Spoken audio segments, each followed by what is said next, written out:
بسم الله الرحمن الرحيم الصلاة والسلام على أشرف المرسلين سيدنا محمد الأمين وعلى آله وصحبه أجمعين اللهم اجمعنا عليك ولا تكلنا إلا إليك أرنا اللهم الحق حقا وارزقنا اتباعه وأرنا الباطل باطلا وارزقنا اجتنابه واجعلنا من عبادك الصالحين وجندك الغالبين وأوليائك المقربين برحمتك يا أرحم الراحمين.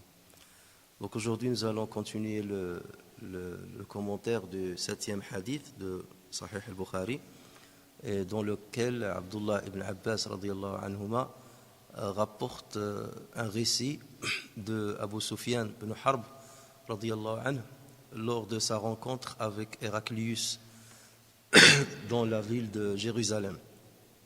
Et donc hier nous avons cité une partie du hadith dans laquelle Héraclius avait demandé à son interprète de poser une série de questions à Abu Sufyan, après s'être assuré que c'est quelqu'un qui est très proche du prophète sallallahu alayhi wa sallam en termes de sa filiation.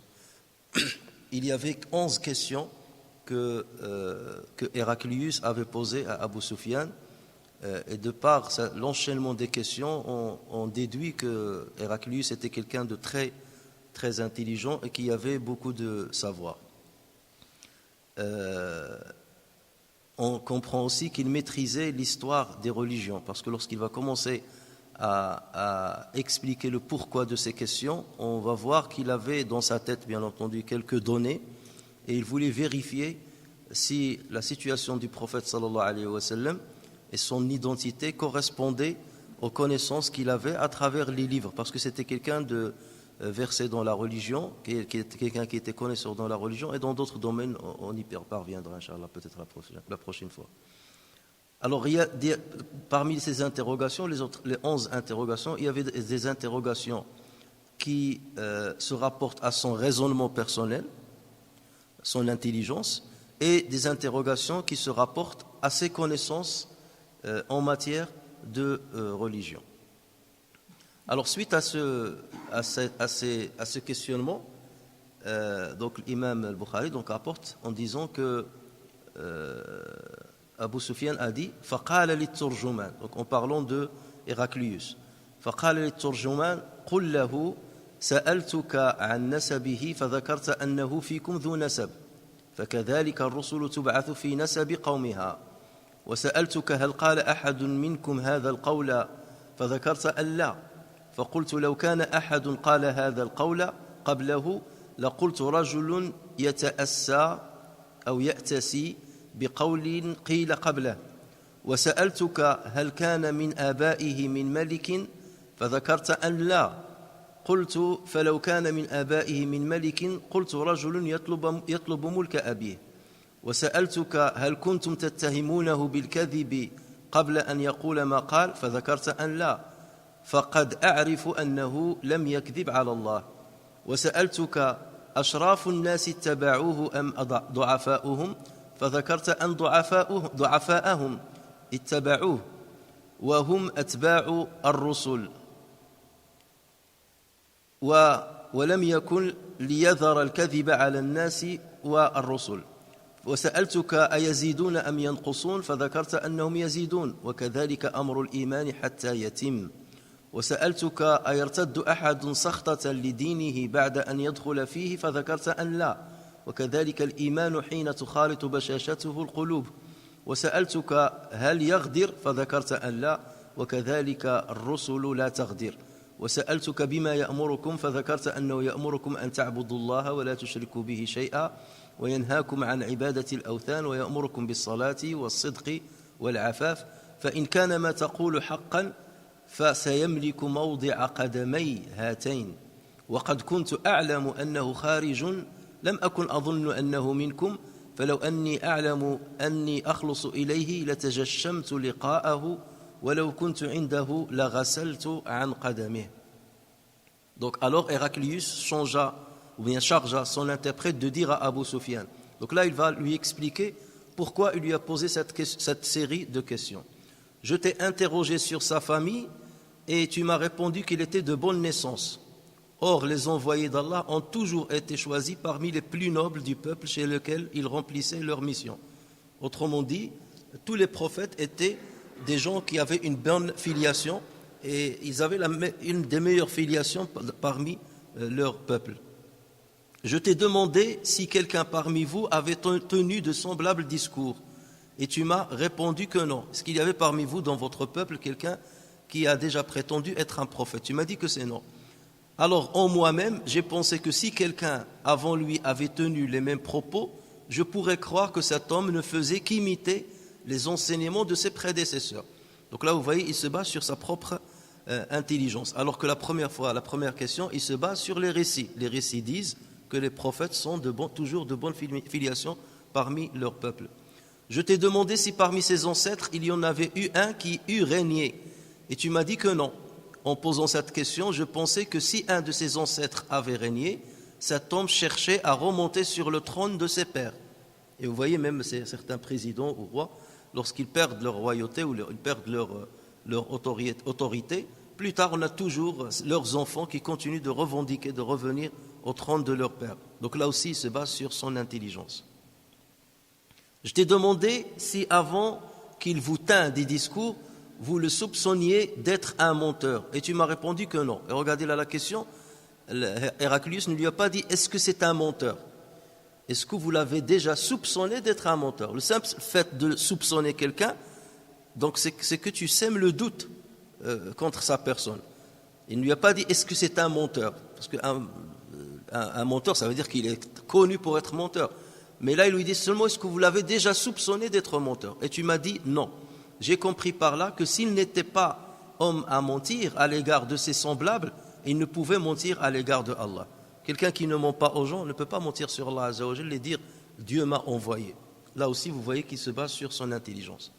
Je t'ai demandé si ces adeptes se recrutaient parmi les grands, c'est-à-dire parmi les notables, ou parmi les humbles, et tu m'as répondu que c'était parmi les humbles. Or, c'est toujours eux qui forment les partisans des prophètes.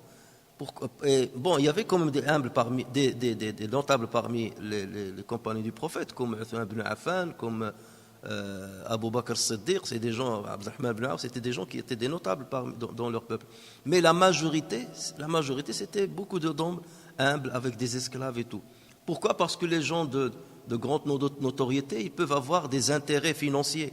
Et ceux qui ont des intérêts financiers n'aiment pas forcément suivre des prophètes qui vont leur demander de donner zakat, de donner sadaqa, d'accomplir peut-être le jihad, de donner leur vie pour le jihad.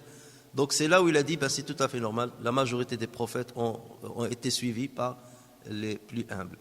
Je t'ai demandé s'ils augmentaient en nombre ou s'ils diminuaient, et tu m'as répondu qu'ils allaient en augmentant. Or c'est bien là le propos de la foi, de croître jusqu'à sa complète évolution. Et toujours, les religions de vérité, le nombre de leurs fidèles continue d'augmenter. Ils ne reculent pas. Et regardez, rien que l'islam, depuis qu'il a existé, jusqu'à aujourd'hui, il n'a cessé d'évoluer, en tout cas quantitativement parlant, il n'a cessé d'évoluer jusqu'à ce qu'aujourd'hui on le considère comme la première ou la deuxième religion dans le monde. Si on prend le christianisme et qu'on le divise selon ses différentes catégories, les catholiques, les protestants, ainsi de suite, donc l'islam arrive en tête avec 1 milliard, plus de 500 millions de personnes.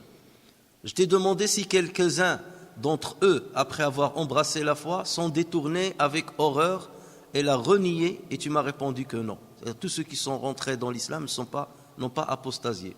Et c'est bien ainsi qu'agit alors là, j'ai dû noter quelque chose, oublier quelque chose.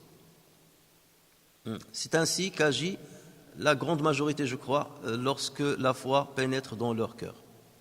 Je t'ai demandé s'ils manquaient à ces engagements et tu m'as répondu que non. Et il en est ainsi des prophètes, ils ne trahissent jamais. Je t'ai demandé ce qu'ils vous ordonnaient et tu m'as répondu qu'ils vous ordonnaient d'adorer Allah, de ne lui associer aucun être, qu'ils vous défendaient d'adorer des idoles, qu'ils vous prescrivaient la prière, la bonne foi et la pureté des mœurs. Si donc ce que tu dis est vrai, et regardez comment il va conclure, si ce que tu dis est vrai, cet homme conquérera cet endroit même que foulent mes 2 pieds. Alors ensuite, une remarque de Abu Sufyan radiyallahu anhu, il a dit, je savais d'ailleurs que cet homme allait bientôt paraître. Donc là c'est toujours Héraclius qui parle. Je savais d'ailleurs que cet homme allait bientôt paraître, mais je ne supposais pas que ce serait l'un d'entre vous. Autrement dit, dans les livres que j'ai en ma possession, il est dit qu'il y a un prophète qui va apparaître. Mais je ne pensais pas qu'il va faire partie des Arabes, parce que la majorité des prophètes faisaient partie de Banu Israël. Donc moi je m'attendais à ce qu'il fasse partie de Banu Israël ou d'un autre peuple, mais pas des Arabes, parce que les Arabes à l'époque n'avaient aucun poids aux yeux des grands empires qui existaient, comme l'empire byzantin.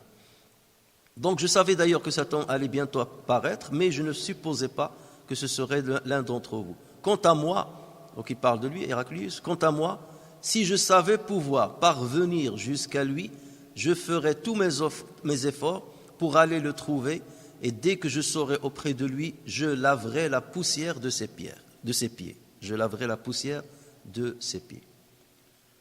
Alors on va commenter ce passage de ce hadith.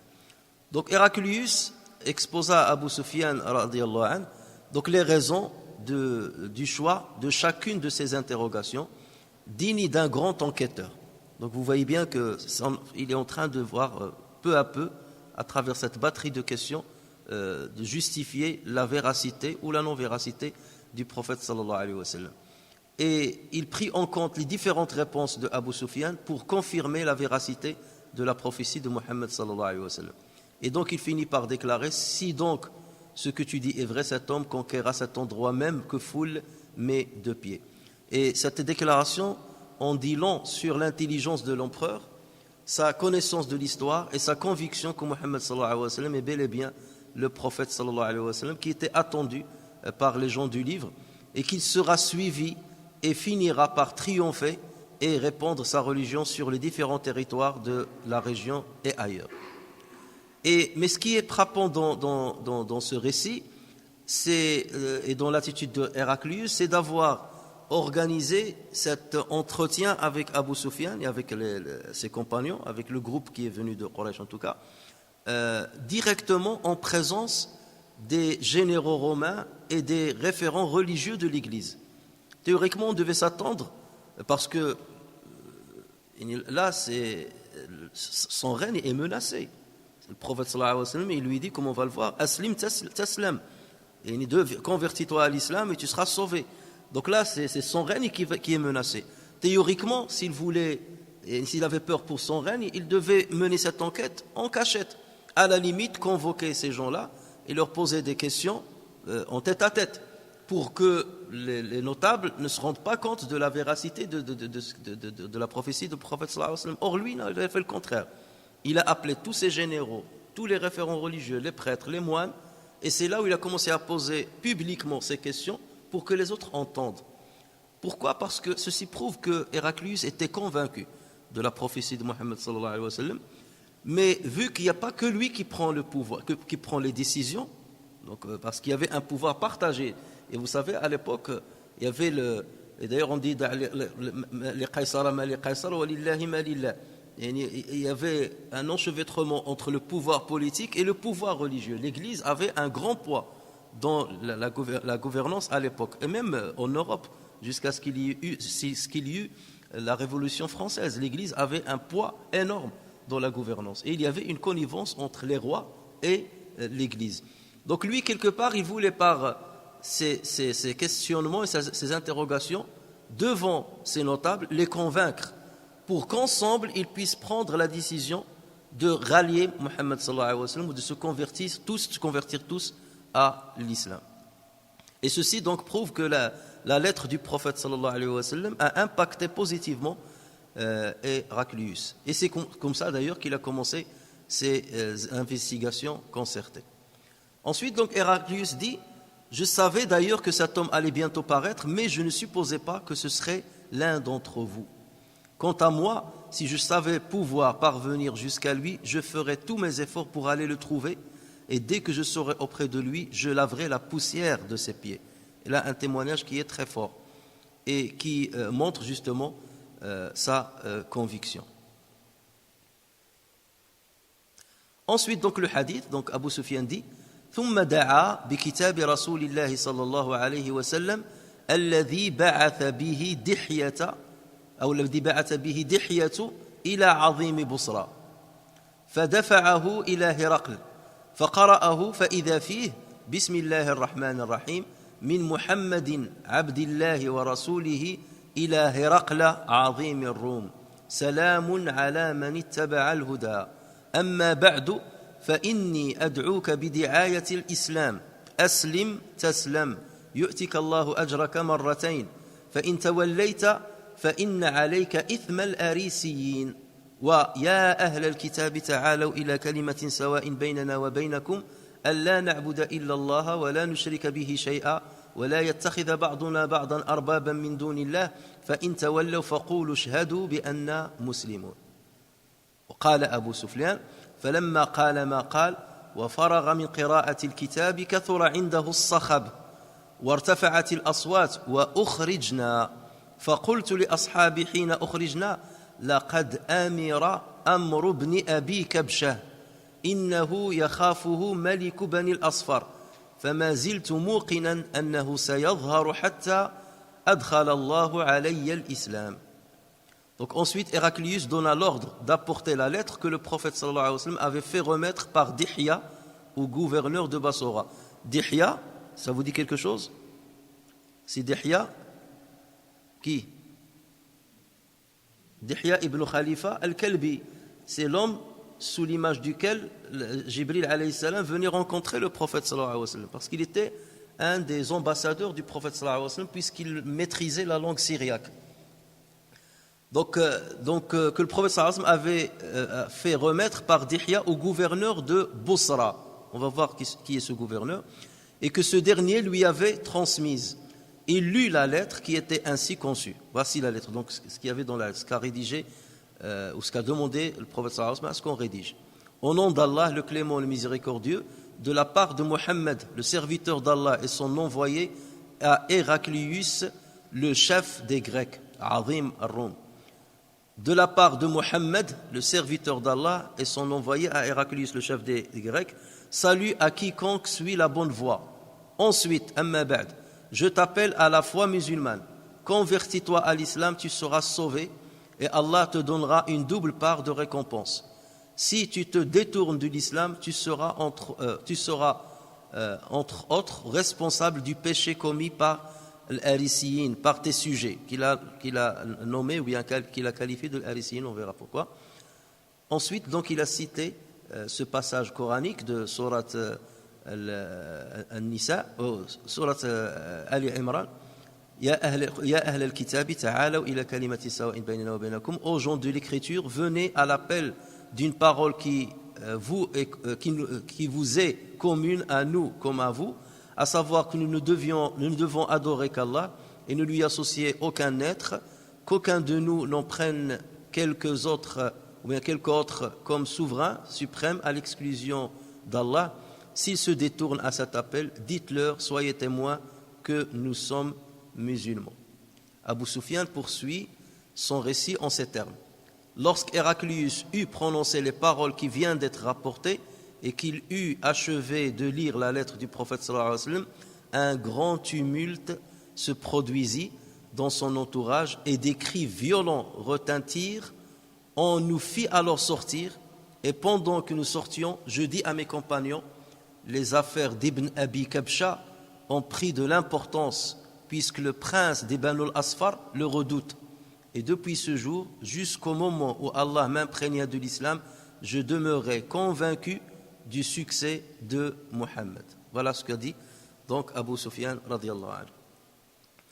Alors, sachant que lorsque le prophète sallallahu alayhi wa sallam a voulu écrire aux différents chefs, et donc là c'était juste après Sulh al-Hudaybiyah, après le pacte de l'Hudaybiyah, donc là les musulmans vivaient dans la paix. Et c'est dans la paix que tu peux construire.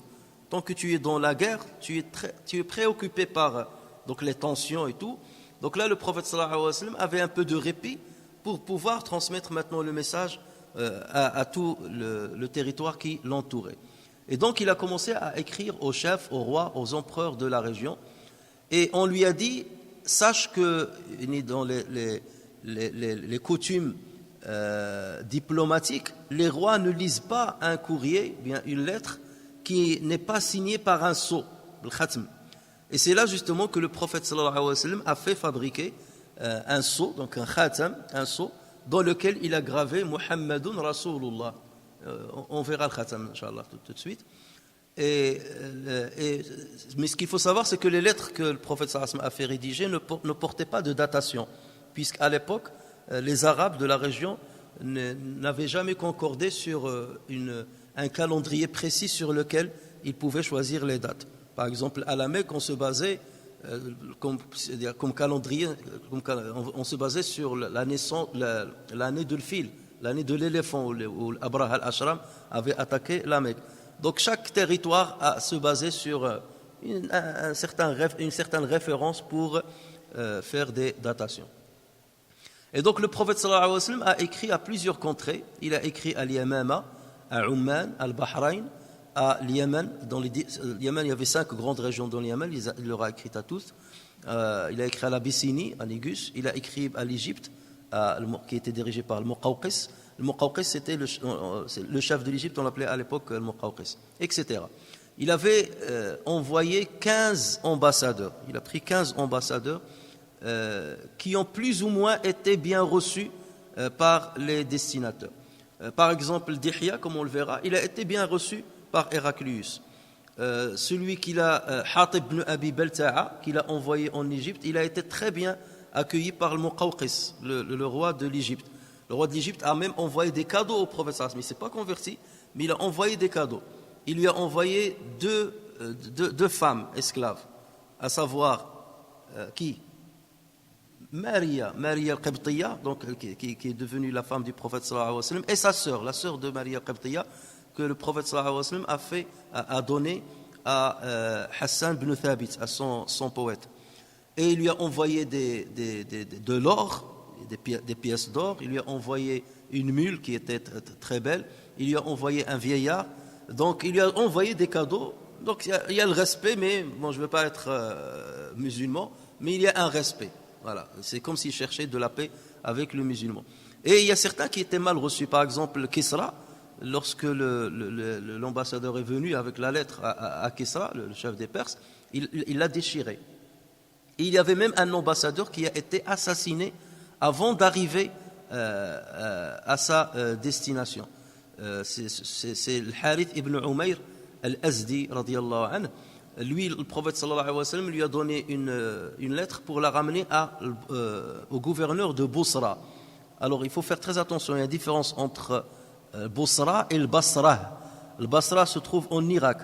Bosra, il se trouve en Syrie. Elle est à 40 km de Dar'a. Dar'a, c'est une ville qui est très connue, dans laquelle d'ailleurs il y a eu des guerres chez nos frères syriens, qu'Allah Azza wa Jalla délivre du cours de leur chef. Et donc il a été intercepté en cours de route par un gouverneur qui s'appelle Shurahbil ibn Amr al-Ghassani, puisque les Ghassanites c'était des Arabes, mais ils étaient sous la domination des Byzantins. Et celui-là, il l'a arrêté et il lui a dit: est-ce que tu es l'ambassadeur de Mohammed? Il a dit: oui, je vais aller chez le gouverneur de Bosra. Et donc il l'a assassiné. Et d'ailleurs, c'est ce qui a donné naissance à la bataille de Mu'ta. Parce que tu assassines un ambassadeur, ça c'est pas connu, c'est jamais dans l'histoire. Et donc là, le prophète sallallahu alayhi wa sallam a ordonné à ce qu'on attaque cette région-là. Et ce chef-là, Shurahbil a demandé donc aide à Héraclius, et il lui a envoyé une grande armée. Et donc les musulmans ont affronté une armée de 200 000 personnes. Et les musulmans étaient 3 000 seulement. 3 000 contre 200 000. Et c'est là où le chef de l'armée musulmane, qui n'était autre que Zayd ibn Haritha, et regardez, le prophète sallallahu alayhi wa sallam, il a mis Zayd ibn Haritha, qui était à l'époque son enfant adoptif. C'est pas des étrangers qui risquaient leur vie pour l'islam, c'est des très proches du prophète sallallahu alayhi wa sallam, son ex-fils adoptif, parce que l'adoption n'était plus considérée comme l'adoption plénière était interdite.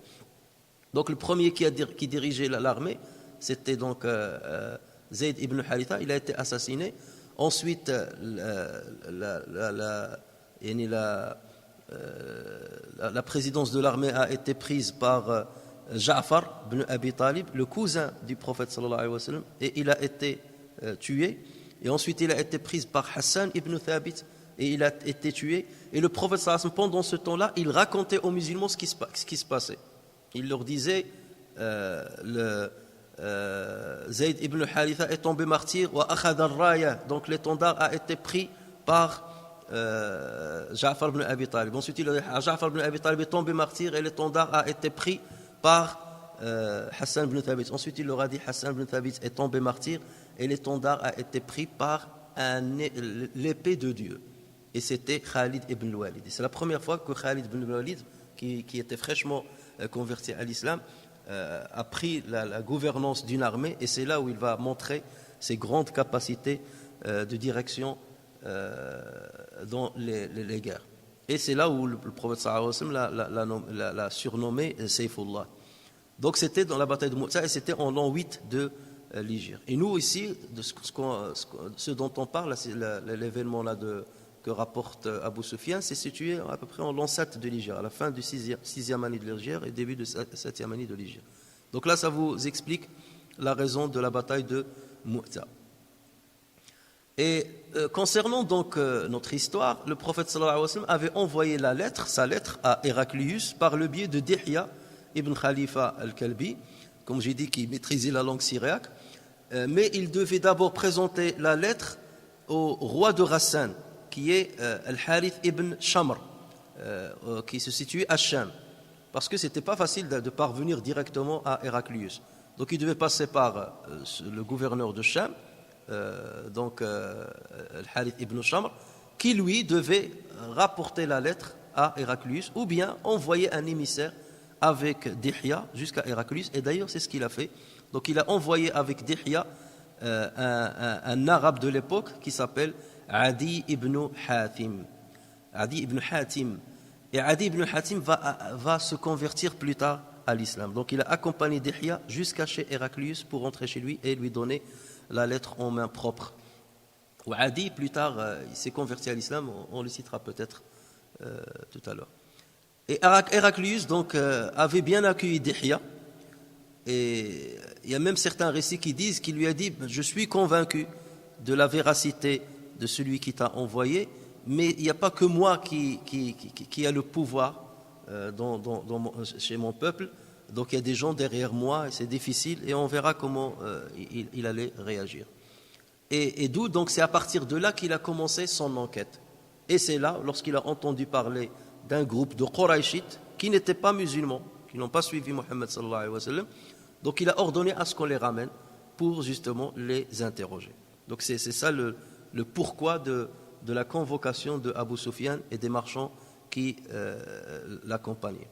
Donc Héraclius, à ce niveau-là, après avoir posé les 11 questions à Abu Sufyan, il a demandé à ce qu'on ramène la lettre.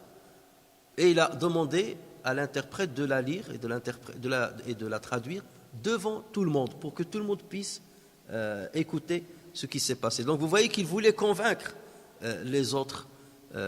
Et il a préparé déjà le terrain lorsqu'il a dit moi je serais prêt à aller le voir et à enlever la poussière de ses pieds.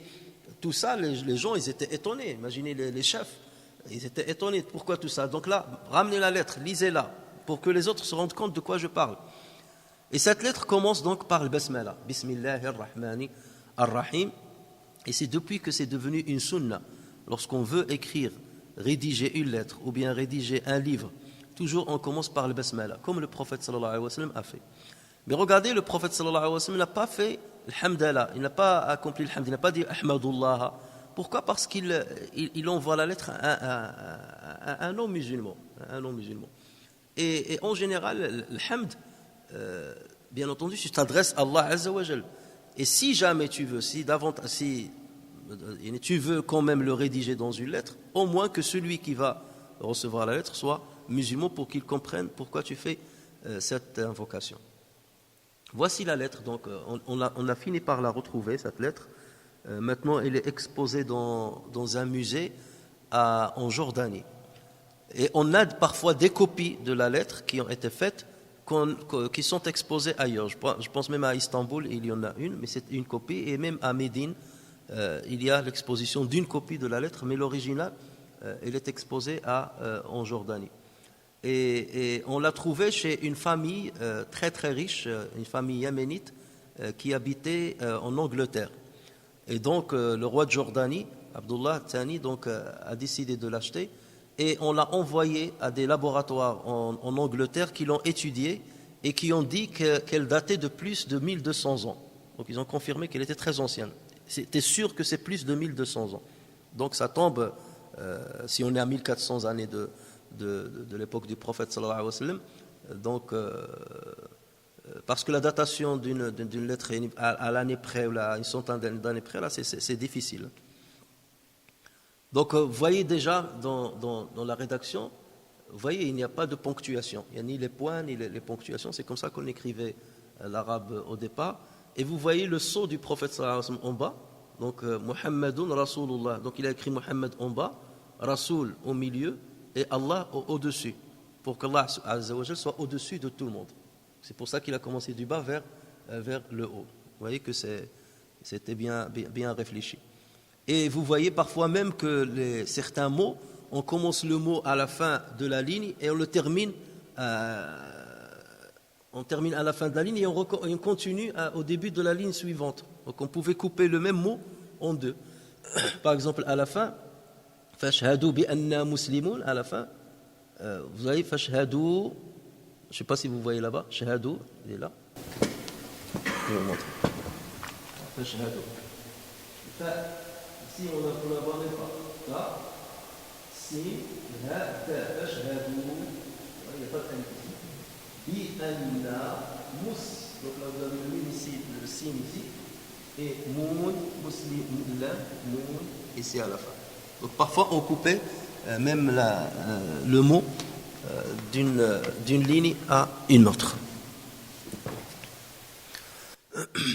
Il écrit ensuite de la part de Mohammed, le serviteur d'Allah et son envoyé à Héraclius, le très considéré, Azim al-Rum, c'est-à-dire le chef, le très considéré par les Grecs.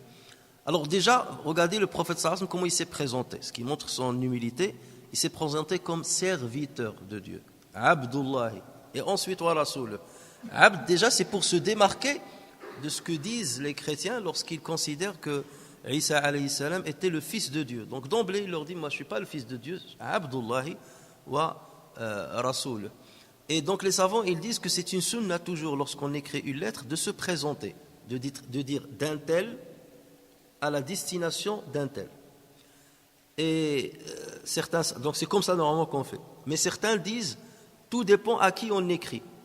Si on écrit à quelqu'un qui a de la notoriété, qui a de la grandeur, vaut mieux dire à la destination d'un tel, de la part d'un tel. Donc tu te présentes après avoir montré la destination. Et si tu écris à quelqu'un alors que tu as un rang supérieur à lui, tu dis d'un tel à un tel. Là, le prophète sallallahu alayhi wa sallam, parce qu'il a un rang supérieur à ce roi, puisqu'il est prophète, donc il a dit de Mohammed à Héraclius. D'accord ? Et donc, il lui a dit salut à quiconque suit la bonne voie. Salamun, il n'a pas dit assalamu. Salamun, il l'a mis en indéfini. Salamun, une paix. À quiconque suit la bonne voie, ça veut dire à quiconque suit la guidance de l'islam. Salamun ala man ittaba'a al-huda. Donc d'abord, ça vous montre une courtoisie dans l'écriture. Adim al-Rum déjà, le chef des Romains, donc il n'a pas dénigré ni rien. Ou salam, je te présente la paix si tu suis la voie de Dieu. Donc là, il y a une courtoisie, mais il y a une fermeté en même temps. Le prophète sallallahu alayhi wa sallam lui montre que je suis certain de ce que je dis et de ce à quoi je t'appelle, et j'ai une force et je suis déterminé à aller jusqu'au bout de cette affaire. Parce que là, il écrit à qui ? Il écrit à un colonisateur. Héraclius, les Byzantins étaient des colonisateurs de tous les Arabes qui étaient dans cette région-là, de Cham et compagnie. Donc là, forcément, c'est quelque part, le prophète sallallahu alayhi wa sallam demande à ce qu'on libère les gens pour qu'ils puissent prendre une décision libre de rallier l'islam ou de ne pas le rallier. Parce qu'eux, ils dominaient, ils imposaient le christianisme à cette population. Donc, l'utilisation de amma ba'd ensuite. Alors, amma ba'd aussi, c'est une sunna d'écrire Amma Ba'd ou bien de dire Amma Ba'd. Dans le khutbah, par exemple, lorsqu'on commence par Bara'at al-Istihlal, la présentation, Inna alhamdulillah, nahmaduhu et tout ça, lorsqu'on termine, il dit Amma Ba'd. Amma Ba'd, ça veut dire et ensuite. Alors les savants, ils ont beaucoup divergé. Amma Ba'd, qui est le premier qui a commencé à dire Amma Ba'd? Il y a eu 8 avis concernant cela. Il y a certains qui ont dit c'est Daoud alayhi salam qui était le premier à dire Amma Ba'd. Il y a certains qui ont dit c'est Adam qui a dit Amma Ba'd. D'autres ont dit c'est Ayyub alayhi salam qui a dit Amma Ba'd. D'autres disent ce sont des Arabes, ils ont cité ces Arabes. Mais le plus répandu que ça serait Daoud alayhi salam qui a dit cette phrase. Ou bien cette phrase intercalaire. En fait, c'est comme si tu intercales entre une introduction et l'objet de tes propos. Ou bien intercaler entre deux idées différentes. Tu dis Amma Ba'd, ensuite. Bon, ça, on ne l'utilise pas, bien entendu, dans la langue française, mais dans la langue arabe, on l'utilise énormément. Et donc, le prophète sallallahu alayhi wa sallam l'invita à l'islam en lui promettant d'être sauvé du châtiment d'Allah, aslim taslam, c'est-à-dire tu seras sauvé ça sous-entendu du châtiment. Là, il n'est pas en train de le menacer ni d'un châtiment terrestre, d'une punition terrestre de la part, parce que le prophète sallallahu alayhi wa sallam n'imposait pas la religion à qui que ce soit. Là, il lui dit aslim taslam, et vous voyez, aslim yu'tikallahu ajraka marratayn. Allah azza wa jalla te donnera une double récompense. Donc il est en train de l'encourager à se convertir à l'islam. Dieu te donne donc déjà t'épargnera le châtiment de l'enfer et il te donnera une double récompense. Alors double récompense pourquoi? Tu auras déjà la récompense d'avoir cru à Isa alayhi salam et tu auras une autre récompense, une deuxième récompense d'avoir cru au prophète Mohammed sallallahu alayhi wa sallam. Et ça c'est donc une double récompense de quelqu'un par exemple qui était chrétien et qui s'est converti à l'islam. Il a une double récompense.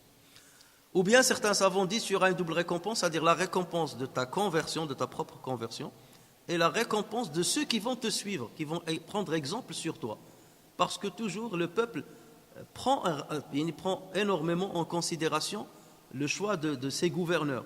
Et surtout à l'époque, Arisiyyin, comme le prophète sallallahu alayhi wa sallam va les présenter, lorsqu'il a dit tes sujets, Arisiyyin, ça fait référence aux fallahin, aux agriculteurs. Donc si toi tu te convertis à l'islam, beaucoup de personnes de ton peuple vont te suivre et tu auras leur ajr sans pour autant que eux ils perdent l'ajr, bien entendu. Man sanna fil islam sunnatan hasana falahu ajruha wa ajru man amila biha. Celui qui met en place une sunna, une bonne sunna, il aura sa récompense et la récompense de tous ceux qui vont suivre cette sunna. Donc voilà pourquoi le prophète sallallahu alayhi wa sallam lui a dit tu auras une double récompense.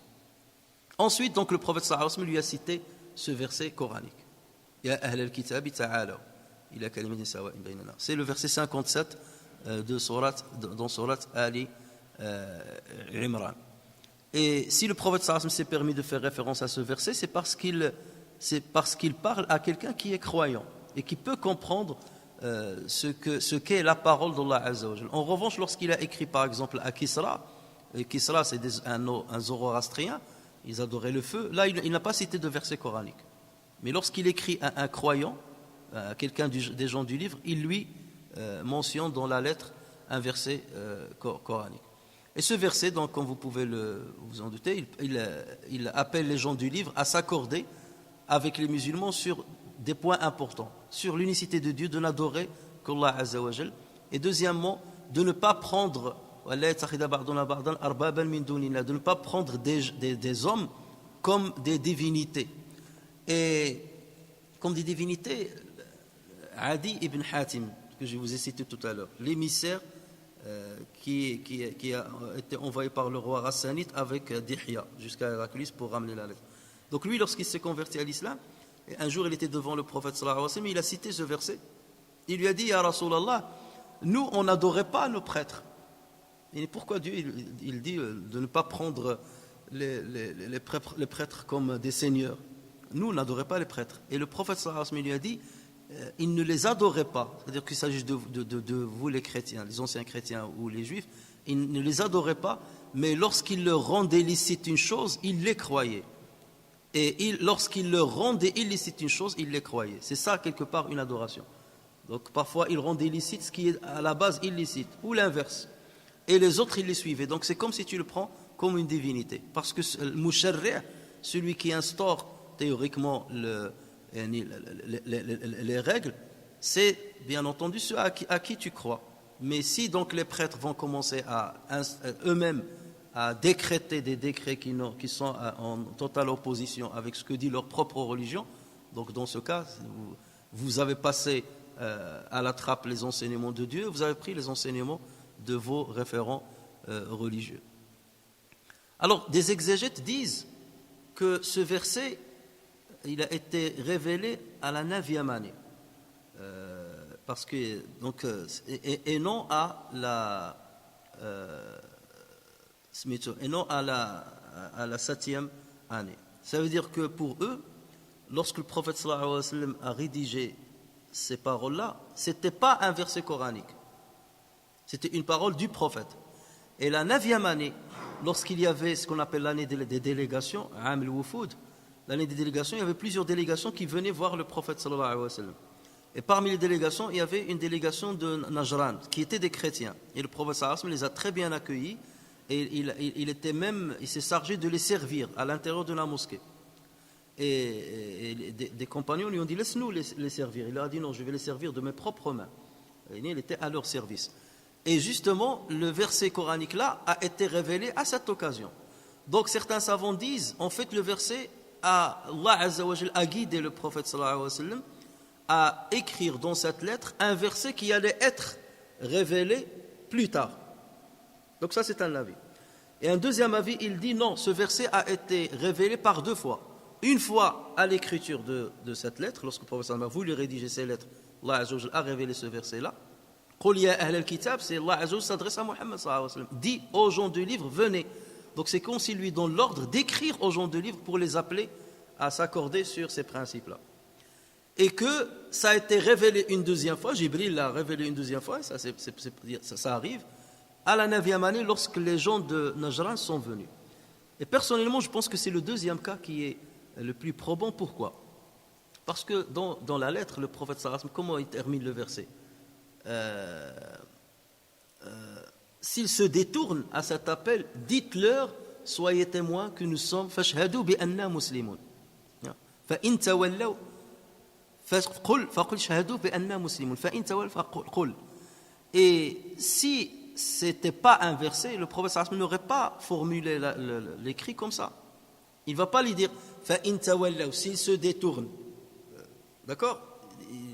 Il va lui-même dire soyez témoins que nous sommes croyants. Mais il ne va pas dire s'il se détourne, dit. Qui dit le prophète s'adresse à qui dans la lettre? Il dit dis-leur, soyez témoins que nous sommes musulmans. Ça ne s'accorde pas. Il ne le dit pas à Dihya qui a envoyé le. Voilà. Dans ce cas, il aurait dit fa in tawallaytum, si vous vous détournez, soyez témoins que nous sommes musulmans. Alors que lui, ce qui est écrit, s'il se détourne, donc ça veut dire que celui qui parle n'est pas le prophète sallallahu alayhi wa sallam. S'il se détourne, dites, soyez témoins que nous sommes musulmans. Vous avez compris?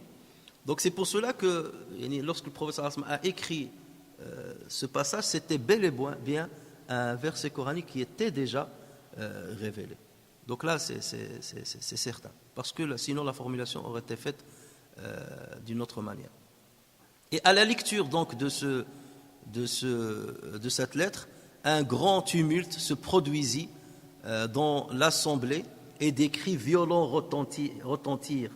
Pourquoi? Parce que là, ceux qui étaient présents dans l'assise ont commencé à exprimer leur indignation. Parce que là, mais c'est quoi cet homme-là qui nous appelle Aslim Taslam, Aslim Yu'tikallahu ajraka marratayn. Donc là, c'est les généraux, c'est les chefs religieux ils ont commencé à s'indigner. Donc imaginez, le premier qui va parler, le deuxième, le troisième, et donc les voix là vont s'élever, l'indignation va se généraliser, et c'est là où on va demander à Abu Sufyan et à ses compagnons de sortir, pour qu'ils ne soient pas témoins de cette fragilité, parce que c'est une fragilité dans l'État que de voir un désaccord entre les chefs. Donc ils ne voulaient pas qu'ils soient témoins de cela, et pour qu'ils ne rapportent pas ça à des gens à l'extérieur, ou ils rapportent ça à leur peuple, et que ça arrive aux oreilles du prophète sallallahu alayhi wa sallam. Donc on leur a dit, bon, sortez de l'assemblée, pour qu'ils résolvent les problèmes entre eux. Et après, Abu Sufyan va nous raconter comment les choses se sont déroulées dans les coulisses, parce qu'il va ramener le témoignage de quelqu'un qui était très proche de la cour de Héraclius. Et ceci, on le verra, Inch'Allah, la semaine prochaine. اللهم صل وسلم وبارك على سيدنا محمد وعلى آله وصحبه وسلم تسليما كثيرا إلى يوم الدين. صل عليه في الأولين وصل عليه في الآخرين وصل عليه في الملأ الأعلى إلى يوم الدين. سبحانك اللهم وبحمدك نشهد أن لا إله إلا أنت نستغفرك ونتوب إليك. سبحان ربك رب العزة عما يصفون وسلام على المرسلين والحمد لله رب العالمين.